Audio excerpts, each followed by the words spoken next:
my rhetorical situation, you get to be you, and I get to be me. It's that easy.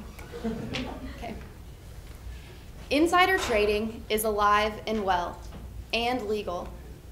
Did you know that your congressman's investment portfolio is performing better than yours? According to a 2004 study by Georgia State University, senators outperform the market by 11%. A more recent study in 2011 showed that House members outperform the market by 6%. This is compared to the average American household, you and me, who underperform in the market by 1.5%. It's likely many of you have or one day will be faced with privileged information in the workplace. Do you use it for your own personal gain? Maybe, maybe not. That's up to you. However, if you get caught, you can expect to pay a fine, pay back all your trading profits, and jail time. Recently, light has been shed upon Congress's exemption to the insider trading laws.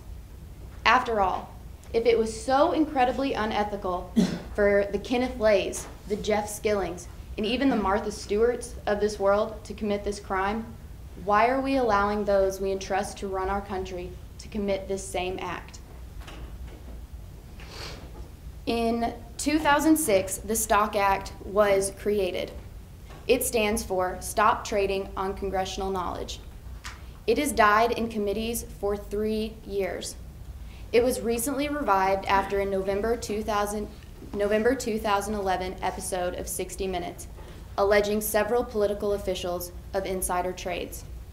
Since its airing, 85 co-sponsors have joined the Stock Act, yet it remains unpassed. Today, I will talk about insider trading and why the Stock Act needs to be passed. So what is insider trading? Insider trading is the use of confidential or non-public information for your own personal gain. Why is it wrong? In order for the stock market to run the way it's supposed to, it needs to be efficient. Efficiency means that the price of the stock is reflective of the relevant risk and return for that particular company. When markets are efficient, all information is known by the public. When insiders trade on confidential information, it transfers the wealth from you to the insider. This hurts the financial advisors, the brokers, the personal investors. Whenever congressional officials trade on confidential information, they are breaching their fiduciary duty, similar to that of a CEO having a responsibility to his or her shareholders. An elected official has a responsibility to the public. For example, if a large drug company were to offer $10,000 to a House member for their vote on a piece of legislation, this would be illegal. However, if that drug company were instead to offer $10,000 worth of a stock offering to that House member, this would be legal. In fact, this is something Nancy Pelosi herself has been accused of in dealings with a large credit card company. Clearly, this illustrates that Congress does not have your best interest in mind. If you ask any elected official why they do what they do, what do you usually hear? You usually hear something like, I get to serve the public. I love to serve the people. However, what they don't tell you in Congress's case is while they earn approximately $174,000 a year, plus all those benefits, they often leave their term millionaires. For example, in October of 2008, in the midst of the financial crisis, Florida Representative Republican Jenny Brown Waite bought shares of Citigroup. This doesn't seem like the best financial decision. In fact, it seems like a very bad one at the time. However, the very next day, on October 3rd, President Bush signed into law the Financial Rescue Bill, the bailout. This one transaction alone made her tens of thousands of dollars.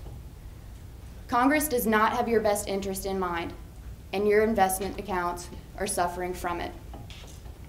Something needs to be done about this. The Stock Act would make it illegal for congressional officials to trade on non-public information.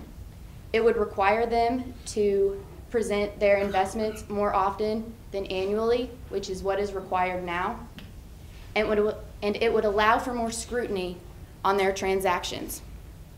the Stock Act needs to be passed. So what can we do? There's a few things. First, ask questions. Ask questions to your local officials, to your state representatives. Make it an issue in this upcoming election. Do not let this bill go unpassed for 3 more years.